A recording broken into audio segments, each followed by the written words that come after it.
começamos esse assunto quarta passada e nós daremos continuidade. O tema é a realidade bíblica do casamento.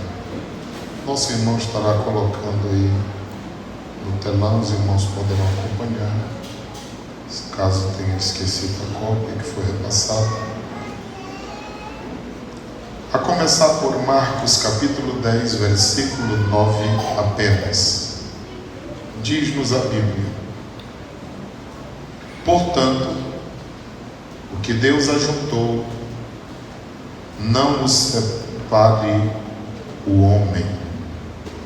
Geralmente, quando se lê esse texto, que era um questionamento que as pessoas estavam com Jesus para ver se ele errava.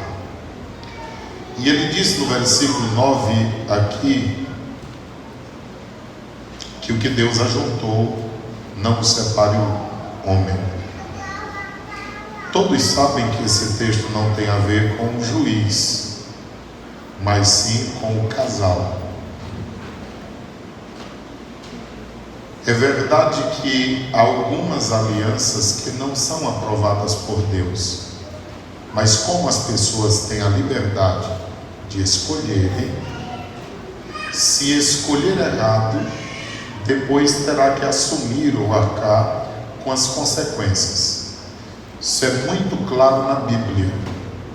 Os irmãos lembram de Josué, capítulo 9, quando o povo de Deus fez uma aliança errada, espúria, com os gibeonitas. O que foi que aconteceu? Isso foi no período de Josué. E a Bíblia diz em Josué 9,14 que ele fez isso sem antes consultar a Deus. O que foi que ocorreu? No período de Saul, ele quebrou essa aliança. E lá no tempo de Davi, no segundo livro do profeta Samuel, capítulo 21, houve uma fome de 3 anos. E Davi estranhou aquilo. E ele foi consultar a Deus e Deus disse: o problema é a casa de Saul, da família de Saul, porque eles são sanguinários, ou seja, eles haviam quebrado uma aliança errada que havia sido feita no período de Josué, e o Senhor não gostou. Portanto, todos os solteiros hoje têm a oportunidade de decidir: por favor, não decida errado. Porque o que Deus ajuntou, ou seja, a instituição casamento, que é criada por Deus, escolhido por você, o companheiro, a companheira, mas depois de você escolher, o Senhor carimbar, deve ser até o final, até que a morte o separe, e os cônjuges não podem matar um ao outro e nem mandar matar. Tem que ser a morte natural. Baseado nisto, nós estamos estudando sobre a realidade bíblica do casamento.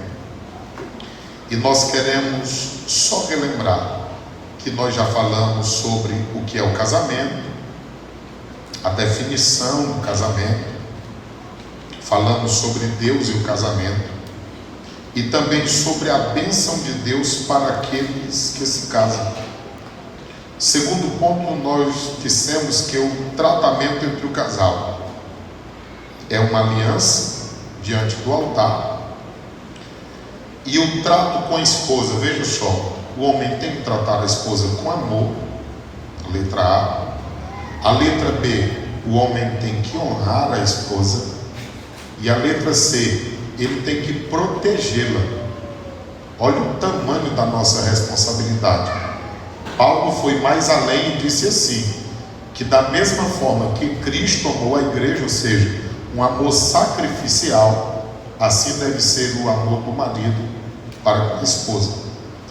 E nós também falamos sobre a mulher e o trato com o seu esposo, onde Salomão diz que quem encontra uma mulher de verdade encontrou uma coisa boa e achou uma benevolência do Senhor, um presente de Deus. E aqui está a missão da mulher, que é uma submissão, é estar debaixo de uma missão, ajudar, mas nós sempre temos ressaltado, porque às vezes há homens que pegam esse texto e acham que a mulher tem que ser uma escrava. Não é isso que a Bíblia está dizendo. O que a Bíblia está dizendo é que se um homem for cordato, for uma pessoa como Deus quer que seja, e a Bíblia Sagrada recomenda, naturalmente essa mulher agirá de uma forma em que o nome do Senhor seja glorificado. O terceiro ponto, é onde nós vamos prosseguir, fala sobre outras questões sobre o casamento. Como o assunto é exatamente o casamento à luz da Bíblia, então vamos ver essas outras questões.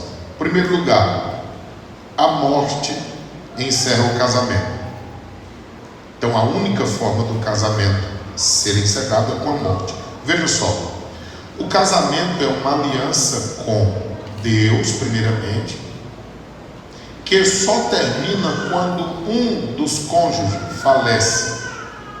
Nos dias do apóstolo Paulo, como também acontece nos nossos dias, havia casos de viuvez, e ele recomendou que, se a mulher viúva quisesse se casar novamente, ela estaria livre para se casar, desde que se casasse no Senhor. O apóstolo Paulo diz que, se porventura alguém ficasse viúvo, poderia casar-se, mas o pedido dele é que deveria segundo aquilo que Deus prescreve, porque do caso contrário vai ter prejuízos também. Então se deve ter cuidado para que esse casamento seja no Senhor, de acordo à vontade do Senhor. Esse princípio também vale para os solteiros que ainda não contraíram núpcias ou se casaram, né? Um cristão jamais deve se casar com alguém que não seja crente, por mais bondoso que a pessoa seja. Escute isso. O nosso objetivo não é ferir ninguém, é apenas falar o que diz a Bíblia Sagrada. É verdade que alguns casamentos de quem é crente com quem não é crente, aos olhos de muitos, pode dar certo. Mas eu vou lhe dizer outra vez, o casamento, quem conhece de verdade, é Deus, o marido e a esposa. É só eles dois. Eles três. Porque às vezes alguém diz assim, não, mas fulano é tão bom, olha, aquele casamento está dando certo, e é de um crente com um descrente. Escute aqui, existirão desconfortos. Até mesmo pessoas, por exemplo, quando nós conhecemos alguém que está namorando, está interessando em casar, com pessoas de outras denominações, qual é o nosso conselho? Se é uma denominação séria, nós dizemos, ou você vai, ou ele vem.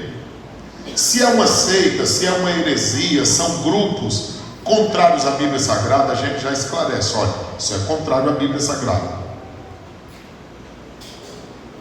Agora, quando se trata de um crente com um não crente, aí nós não temos nenhum acordo. Por quê? A Bíblia é contra. Então, em a Bíblia ser contra, para a gente apoiar é difícil. Como é que a gente vai abençoar o que a Bíblia, o que Deus não abençoa? Então aí é princípio, para nós não tem acordo.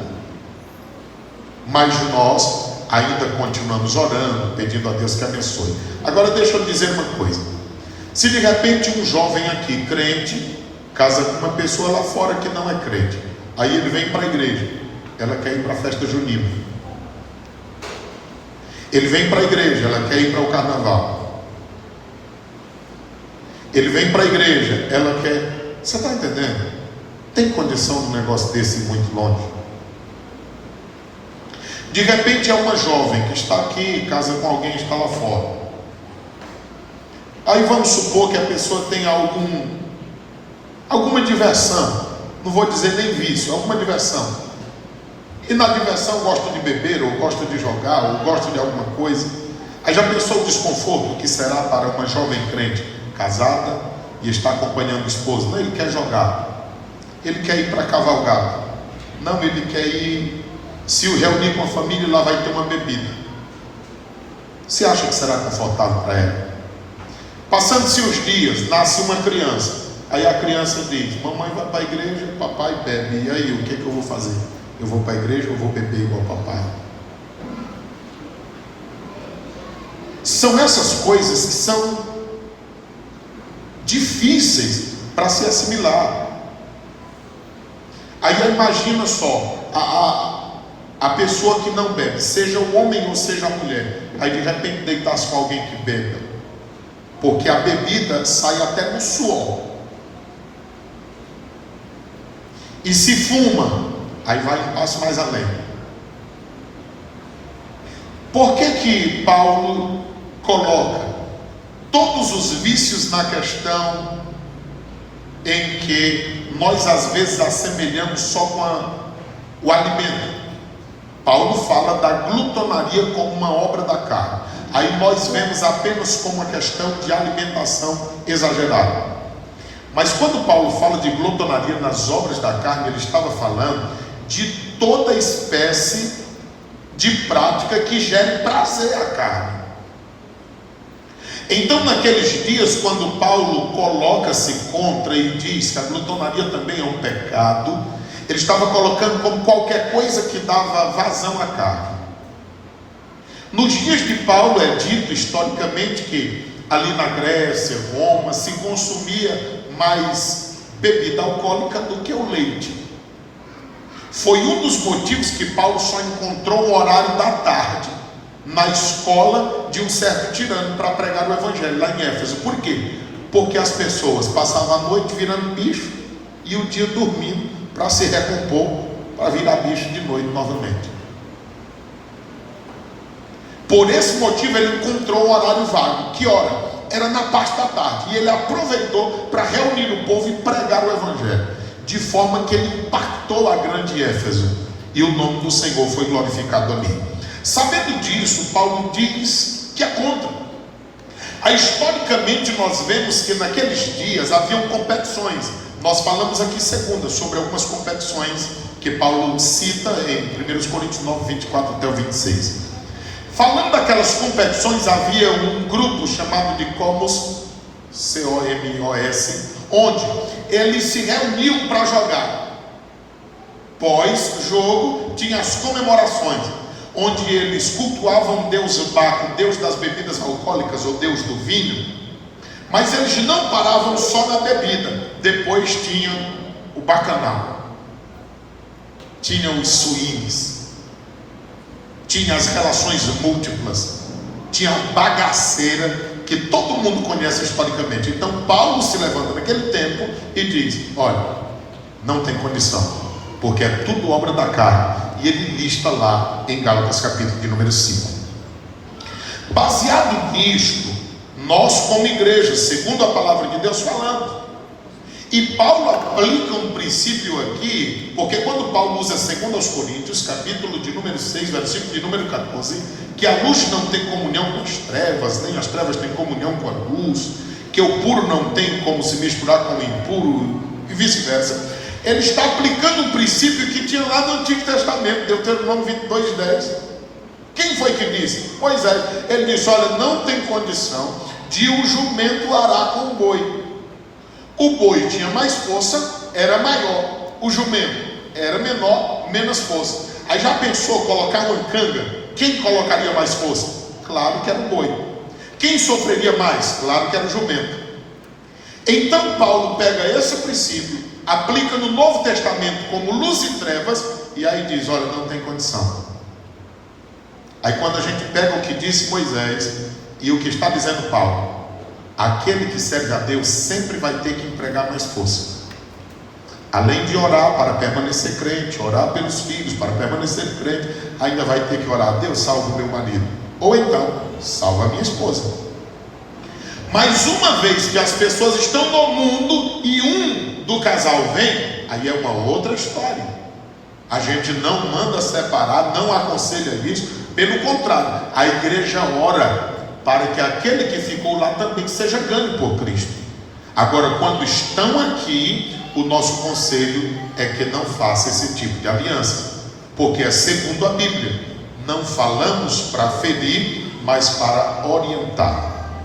Olha o que diz ainda a nossa lição. Por mais bondoso que seja, Paulo, escrevendo aos Coríntios, ele pergunta: e que comunhão tem a luz com as trevas? A fé cristã ensina que, para que o casamento seja harmonioso, deve ser pautado por princípios espirituais, e não somente nos atrativos físicos, pois a beleza, a juventude são efêmeras. Você está vendo? O casamento não está baseado apenas em beleza física, porque essa beleza física, a juventude, tudo isso é passageiro, já passará. Então quem casa pensando em carne pode ser que se decepcione muito. Veja só, continuando ainda, a Bíblia diz em Provérbios 31:30: enganosa é a graça. Ou seja, o que é bonito hoje pode ser que não seja amanhã. E às vezes eu percebo que há casamentos que são tão bons que as pessoas até melhoram e muito, mas há casamentos que até aquilo que era bonito fica feio. Porque eu estou falando essas coisas aqui, aí alguém diz assim: Silvio, olha, eu sei que a Bíblia não recomenda o crente casar com um descrente, mas a minha esposa ou o meu marido, mesmo sem ser crente, é melhor do que muitos crentes que conheço. Escute isso: não é crente de verdade. Eu também conheço muitas pessoas que têm o nome de crente, que a esposa, os filhos vivem infelizes, que o marido, os filhos às vezes vivem infelizes, com o nome de crente. Crente de verdade você não verá. E o crente de verdade deixou de ser humano? Não, é porque nós nos esforçamos para melhorarmos. Nós temos consciência das nossas debilidades, das nossas fraquezas, e nós recorremos a Deus dizendo: Senhor, me ajuda. Como não existe família perfeita, não existe igreja perfeita, mas onde nós estamos aqui, todos nós, aqui na igreja, e cada um de nós temos uma família. Qual é o nosso alvo? Senhor, eu quero melhorar. Senhor, eu quero dar um passo à frente. E Deus é tão bom que nos ajuda nesse processo. Eu tenho plena certeza que podem haver homens e mulheres que não são crentes, que dentro do casamento eles tratam melhor do que alguns que dizem que são crentes. Mas mesmo assim a Bíblia não recomenda. Mas a Bíblia Sagrada diz aqui, na nossa lição: enganosa é a graça, ou seja, a beleza, a vaidade, a formosura, tudo isso passa. Mas a mulher que teme ao Senhor, essa será louvada, elogiada, admirada. Está vendo? Irmãos, o diferencial não é a beleza externa. É boa e bom, só tudo quem tiver, mas não é tudo. Há pessoas belas por fora, mas são pessoas muito ruins. Há pessoas que não têm tanta beleza, mas são cheias de Deus. E aqui eu vejo que muitas pessoas não têm entendido isso. Quantas mulheres cristãs às vezes querem se equiparar a mulheres mundanas, achando que o esposo é infiel por causa da forma como algumas se comportam lá fora. E não é por causa disso, é por causa da carne, é obra da carne, é lascívia, é prostituição, é luxúria, é isso. O que faz de uma mulher cristã diferente é a presença de Deus na vida dela. Daí não há nenhuma necessidade em ela se sentir mais ou menos, ou às vezes se equiparar, descer o nível, achando que vai conquistar o marido. Não faça isso, é perda de tempo. A palavra diz aqui ainda: A escolha da pessoa com quem vamos nos casar é de nossa responsabilidade. Está sabendo? Cada pessoa é responsável por isso. Entretanto, devemos seguir os princípios da palavra. Aí na hora que eu estou lendo aqui, parece que eu já estou ouvindo alguém perguntando assim: Silvio, e o que é que você diz de profecia para casamento? Bem, uma vez que nós entregamos a vida totalmente a Cristo, eu não duvido que haja. Mas só que se eu tenho a Bíblia, eu acho que nem preciso incomodar Deus para falar com alguém, para profetizar sobre com quem devo casar, porque a Bíblia está aqui. A Bíblia mostra o padrão de uma mulher que teme a Deus, como mostra o padrão de um homem que teme a Deus. E nós podemos fazer uma escolha. Ela agrada aos seus olhos? Ele agrada aos seus olhos? Então vamos ver. Ela passa no espelho da palavra? Ele passa no espelho da palavra? Bem, nenhum de nós somos perfeitos. Eu encontrei defeito nela, ela encontrou defeito em mim. Agora vamos ver uma coisa: o sentimento que eu tenho é o suficiente para, se ela mudar, eu achar bom, e se ela não mudar, eu ainda continuar amando da mesma forma.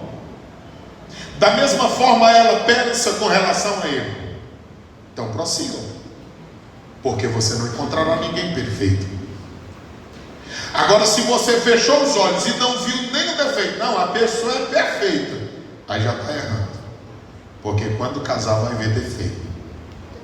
E aí, se você não tiver feito uma análise, você poderá ter muitas complicações. Porque algumas pessoas querem cobrar como defeito aquilo que é uma prática dele ou dela lá na casa do pai. Aí quando chegam para morar juntos, depois do casamento, aí fica dizendo: não, tu tem esse defeito. Quando a gente vai ver, é uma prática. A pessoa está com 30 anos fazendo uma coisa que acha que é normal, só que ela não gosta, ou ele não se dá bem com aquilo. Aí lá começou os problemas. Às vezes ela não quer nem gerar filhos, mas só que não conversaram sobre isso, e ele quer 10. Aí já vai ter um grande problema. Um grande problema. Eu tenho uma amiga, até hoje ela não casou, e eu tive a curiosidade e disse: tu não casa porque tu não gosta de homem? Como é esse negócio? Me explica. Aí ela disse assim: não, Silvia, é porque ela tem trauma de ser filha. Por esse motivo não quer dar o desprazer de alguém ser filha. Ela não quer gerar filhos. Por causa disso, ela disse: para evitar o segundo problema, eu evito o primeiro. Se ela casar com um homem, ela disse que esse homem vai querer filho. E aí ela disse que para não brigar com ninguém, ela não casou. Eu creio que ela já deve estar chegando aos seus 60 anos, porque eu já estou com quase 43. E quando eu me entendi por gente, ela já tinha uma idade madura.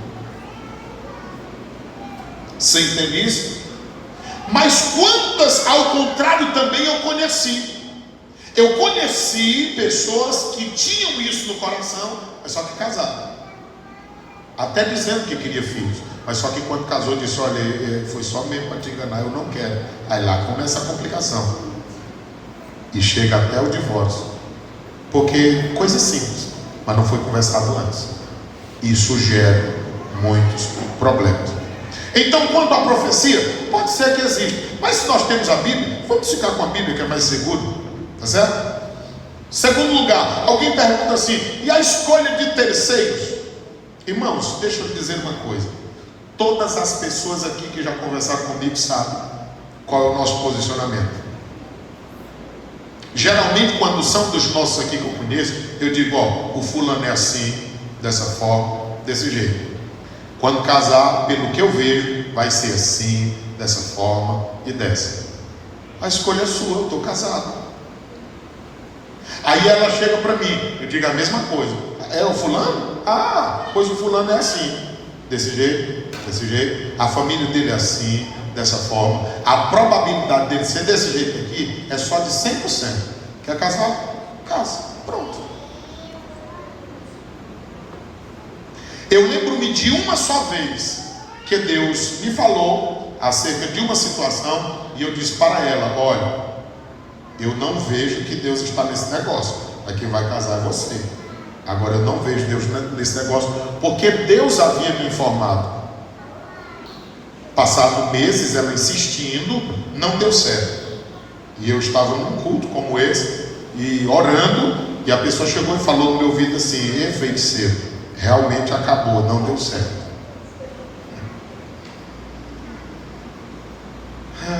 Jesus.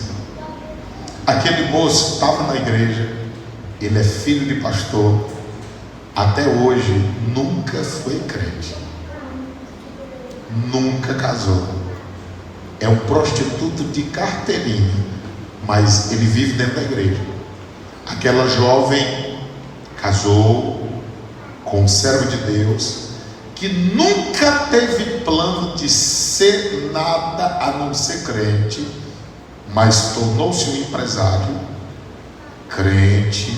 Até a última vez que os vi, não era pastor ainda, mas estava tomando de conta de uma grande igreja, e me convidaram para pregar lá. E ela perguntou: tu lembra daquele acontecido? Como esquecer? Mas estão felizes, glória a Deus por isso. E aquela pessoa com quem ela intentava casar, ainda hoje vive na miséria do pecado.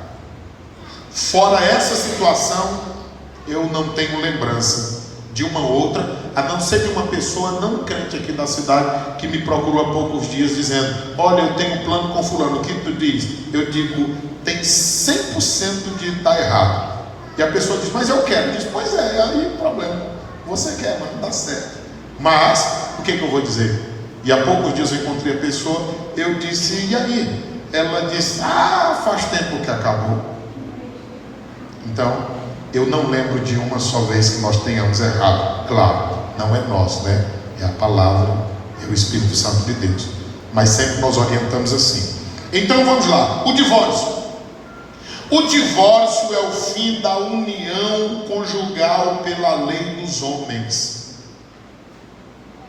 Ele não foi planejado por Deus, mas era uma prática considerada comum nos tempos bíblicos por causa da dureza de coração de muitos. Havia quem pensasse que o divórcio poderia ser iniciado por qualquer motivo, como uma comida que foi queimada durante o preparo. Ou seja, naqueles dias, se a mulher deixasse o arroz queimar, então já era. E se salgasse demais também e ele quisesse abandonar, já o fazia. Ou porque a esposa havia mudado sua jovialidade com o tempo, ele achou que ela não agradava mais ele, então, perna para quem te quer. Mas Jesus deixou claro que o divórcio em caso de relações sexuais ilícitas era uma exceção. Ou seja, abre-se um precedente na questão de infidelidade. Para quem? Para aquele que foi lesado, ou para aquele que foi traído. O infiel, não. Mas para aquele que permaneceu fiel e de repente foi traído por alguém infiel, segundo o pensamento de Mateus 19:9, poderia haver o divórcio. O problema é que quem divorcia quer casar. E aí Jesus não diz case-se novamente, mas a igreja, até a nossa declaração de fé, diz que pode, porque a igreja se reuniu e entende que pode ser feito assim. A minha dificuldade é porque a Bíblia não recomenda, é só essa. Em nossos dias o divórcio ganhou proporções alarmantes, mesmo entre aqueles que se dizem servos de Deus. Escute isso. Há estatísticas que dizem que para cada 11 divórcios no mundo, existem 7, 8 divórcios na igreja. Está muito perto, tá? A cada 11 no mundo, 7, 8 na igreja. Aquilo vem entrando de uma forma avassaladora. Vamos lá. É preciso lembrar que a quebra da aliança com Deus, com o cônjuge, tem um preço alto a ser pago. E quem sempre sofre com isso, quem são? Irmãos, as crianças padecem. Às vezes a pessoa diz: eu amo meu filho, eu amo minha filha, mas padece muito. Deixa eu lhe dizer mais uma coisa aqui também. A Bíblia faz diferença entre o divórcio propriamente dito, viu? A Bíblia faz essa diferença entre o divórcio e a pessoa deixar a pessoa de lado, deixar a pessoa abandonada. Que a Bíblia usa uma palavra que me foge agora no momento, estou procurando aqui na mente. O repúdio é essa palavra. Divórcio e repúdio na Bíblia Sagrada são duas coisas distintas. O que era o repúdio? O homem não queria mais a mulher, ele a repudiava, ou seja, eu vou ignorá-la, porque aí ela cai fora. Aí ele repudiava uma, repudiava duas, repudiava três, ia adquirindo mais. E aquela que era repudiada, como ela não tinha o documento do divórcio, ela não poderia casar-se outra vez. Ela não ficava liberada daquele casamento legalmente. Aí o que acontece hoje em muitos casamentos da atualidade? É aqui onde nós devemos ter muito cuidado. Há muitos homens e muitas mulheres dentro do casamento, sorrindo nas redes sociais, todo mundo feliz, a família linda na foto, sorriso de orelha a orelha. Dentro de casa é pior do que o inferno. Há um repúdio dentro do lar. Às vezes ela não dorme mais com ele, ele não dorme mais com ela. Às vezes passam meses sem ter uma relação íntima. Se acha que os filhos não percebem isso? Aí sofre filho, sofre esposa, sofre marido, sofre família. É uma coisa louca. O que é isso? Repúdio. E a outra parte, o divórcio. Então por que Moisés permitiu o divórcio naqueles dias? Como uma legalização, ou seja, já que não quer a mulher, despacha. Mas por que eles não despachavam? Porque eles tinham que pagar um dote. Então financeiramente mexia no bolso. Então eles não queriam.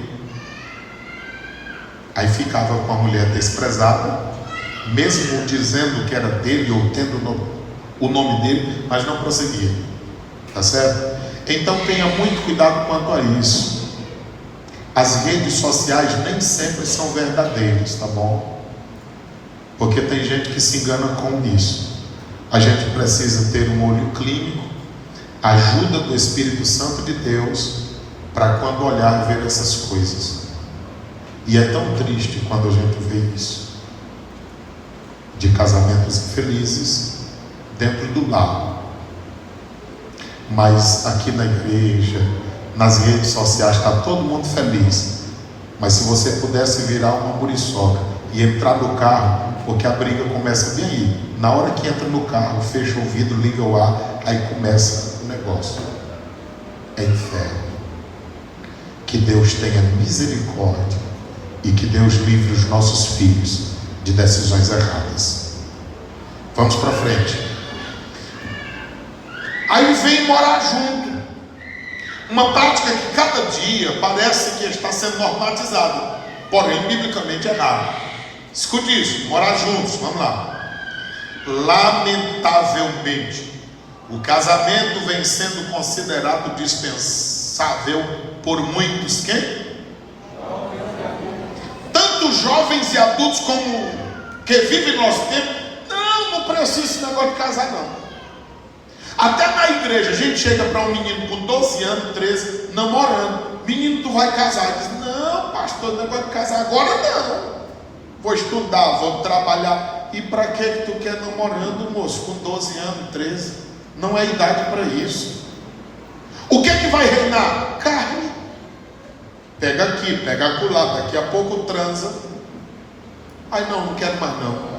Pensei que era outra coisa. Passa para outro. Pega aqui, pega acolá, transa. Também não quero mais. E daqui a pouco nós temos uma geração doente. Guarda isso na mente.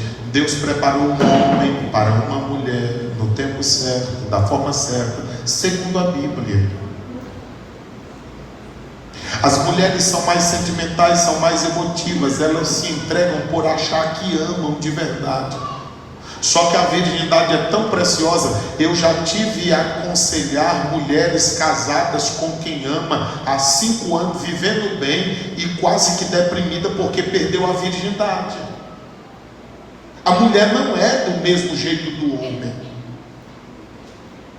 Mas não está casada, não está legal, não está tudo bem, não ama, mas não sabe por que está triste, porque perdeu a virgindade. Agora imagina uma jovem se entregar para um jovem, sabendo que é virgem, amanhã ele abandona ela. Já pensou que nível não ficará o psicológico das pessoas? Ansiedade, depressão e toque, tanta coisa que poderá ser desenvolvida, porque se entregou para alguém achando que valia alguma coisa, não vale nada, não vai assumi-la. E ele já passou a notícia para os colegas: olha, eu consegui, quiser ir lá, a fila está andando. É contra essas coisas que nós falamos, igreja. Aí o pai e a mãe dizem: não, meu filho, a minha filha, na tua frente não, mas quando não está na tua frente. Quando nós olhamos para isso, essa prática está sendo normatizada, mas nós somos contrários a ela, porque a Bíblia é contrária. A sociedade também está pensando isso. O povo está pensando que pode morar juntos. Até aqueles que dizem que amigado com fé, casado é.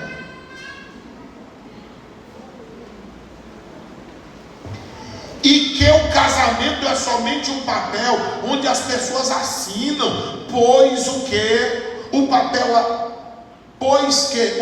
aceita tudo. A verdade é que quando o casal decide viver junto, sem um ato formal diante de Deus e da sociedade, está vivendo em fornicação, pois estão praticando o ato sexual de forma que desagrada a Deus. E tem um ato sexual que agrada a Deus? Sim, dentro do casamento, segundo a Bíblia. Deixa eu lhe relembrar novamente.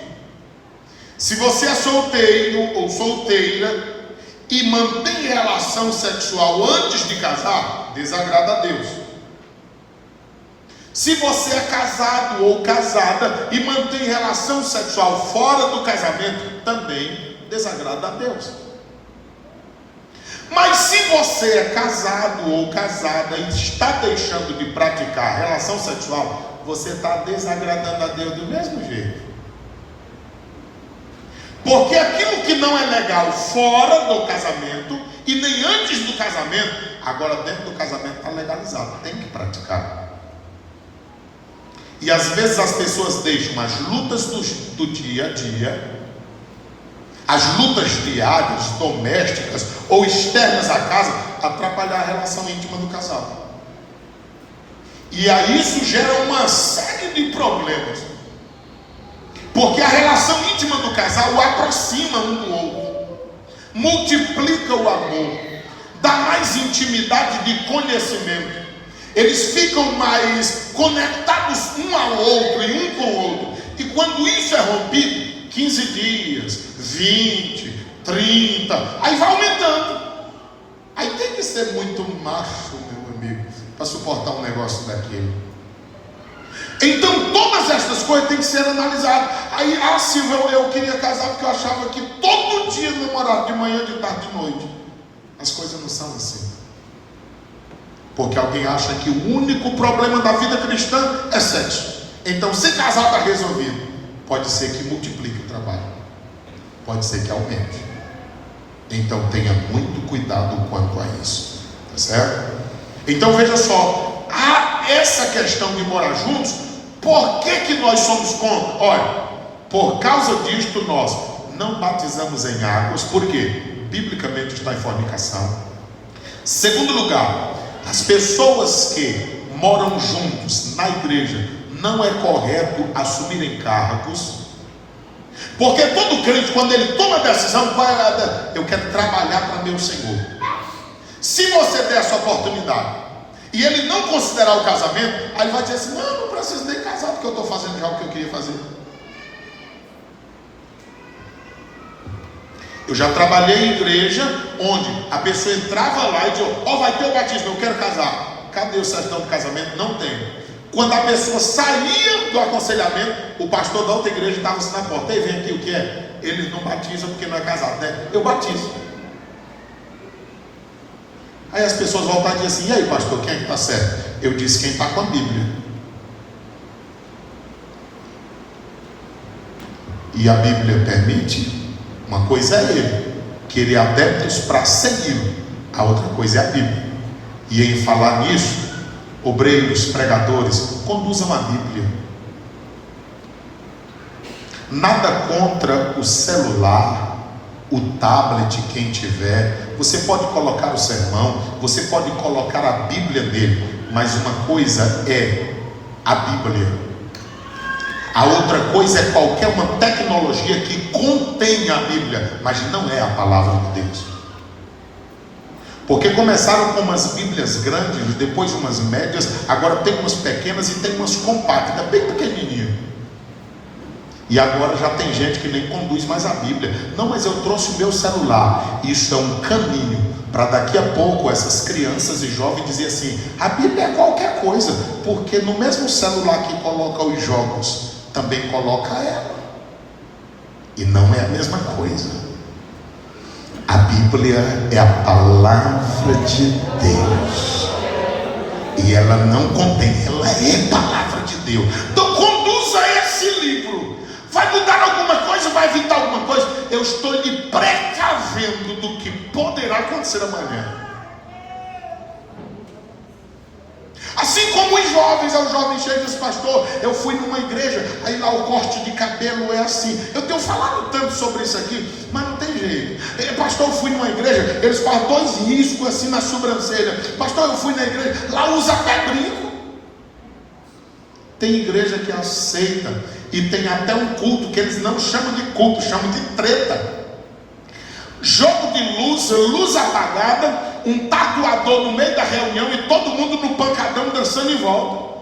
Na realidade é pecado, é colocar uma tatuagem com uma coisa feia, mas Jesus te ama, Jesus está no meu coração, não tem problema. Você está vendo o caminho pernicioso para onde leva? Aí a gente fala com o pai diz: não, mas ele quer assim. Se tu for deixar o teu filho fazer o que ele quer, daqui a pouco tu está com um bandido dentro de casa. A Bíblia não diz: deixa fazer o filho o que ele quer. A Bíblia diz: ensina no caminho que deve. Nem sempre o dever é bom. Tem coisa que eu e você devemos fazer que nós não gostamos, mas nós devemos fazer. Vai ter um dia que tu não vai querer ler a Bíblia, leia até sentir vontade. Vai ter um dia que tu não vai querer orar, ore até sentir vontade de orar mais. Vai ter um dia que tu não vai querer consagrar, consagre e coloque essa carne velha prostrada aos pés da cruz de Cristo. E quando você se levantar, você será um novo homem, será uma nova mulher, e você sentirá a presença de Deus na sua vida. Agora esse negócio de fazer o que acha que deve, o que quer fazer, você vai terminar no inferno. É por esse motivo que a gente fala sobre todas essas coisas. Então morar junto. Depois, a bigamia, a poligamia, o concubinato. Veja só. A bigamia. Aí tem outra pergunta, né? Baseada aí no morar junto. Pastor, e por que na minha congregação quem mora junto tem carro? Porque o dirigente é irresponsável, não tem compromisso com Deus. Só por isso. Se tivesse com a Bíblia na mão e no coração, orientaria. Uma das coisas mais difíceis do ministério era abrir a Bíblia, mostrar o erro do indivíduo, fazer ele aceitar que está errado e ele assumir as consequências. Para mim, é uma das coisas mais difíceis do ministério. Mas quando a gente tem Deus na vida e a Bíblia no coração, a gente consegue fazer. E isso só pode ser possível com a autoridade do céu. E as pessoas respeitam, consideram, porque nós estamos representando Deus com a Bíblia Sagrada na mão, e eles se dobrarão diante da Bíblia, diante de Deus, reconhecendo que aqui não é bagunçado, aqui é a casa de Deus e a porta do céu, como disse também Jacó, quando estava fugindo e teve uma visão dos céus. Veja só, a bigamia, poligamia e concubinato. A bigamia, o que é isso? É o ato de se ter um novo matrimônio sem que o anterior tenha se encerrado legalmente. A pessoa separou aqui, o divórcio nem saiu, mas já tem outra pessoa. O que é isso? Bigamia. Acontece tanto lá fora quanto aqui dentro. Qual é o correto? Espera concluir tudo. Por que o segundo casamento geralmente dá errado? As pessoas nem se curaram dos problemas do primeiro. Há mais um amor velho se cura com amor novo. Isso é história de Satanás. Às vezes a pessoa nem sabe se quer aquilo mesmo. Segundo, a pior coisa é uma mulher casar com um homem apaixonado por outra. Você não sabe o que é isso. É uma das piores coisas da vida. Ou vice-versa, uma mulher também. Vamos lá. Poligamia, o que é isso? É quando uma pessoa tem mais de um cônjuge ao mesmo tempo. Uma pessoa chegou para mim e disse assim: Silvio, eu já tenho 6. Um é uma potência, os outros 5 só são novos, mas são fracos. E tu, na hora que tu quiser. Eu disse: sangue de Jesus tem poder.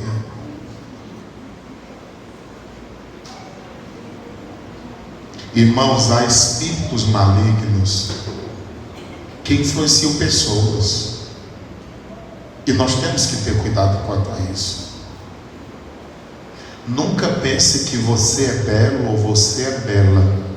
Você tem a luz de Cristo na sua vida, e o maior alvo do nosso adversário é apagar. Apagou, vira nada.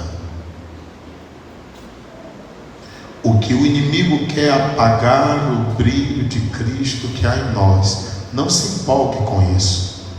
Tribute a Deus todo louvor, toda honra e toda glória, e entendamos, somos apenas vermes diante da soberania de Deus, mas cheios da graça de Deus, somos vasos para a honra na casa do Senhor nosso Deus.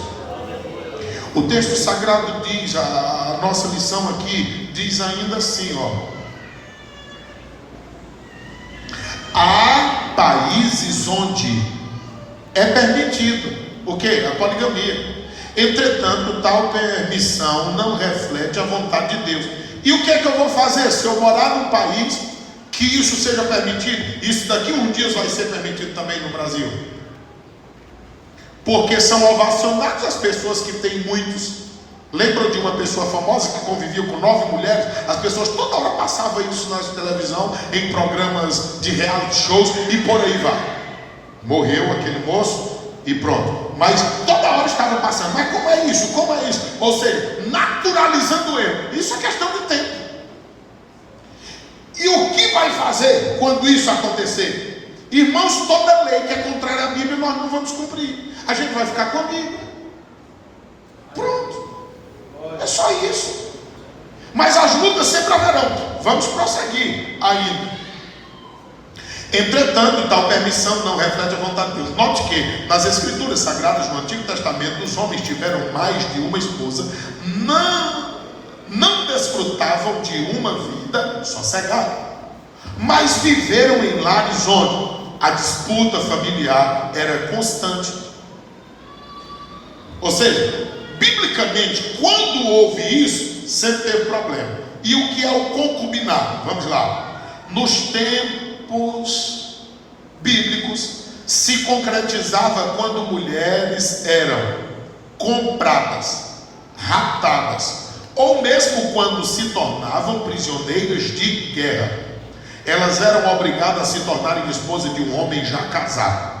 No Brasil, o concubinado é a relação entre duas pessoas que não podem se casar por impedimento legal, tornando essa relação ilegítima. Deus não promoveu esses modelos, pois não criou um homem e duas ou mais mulheres, mas um homem e uma mulher. O plano divino desde a criação foi que o casal demonstrasse amor, fidelidade, um para com o outro em uma relação hétero. O que é isso? Homem e mulher, e monogâmico, ou seja, só um para o outro. A conclusão da nossa lição é essa: o cristianismo ensina o quê? É segundo a Bíblia.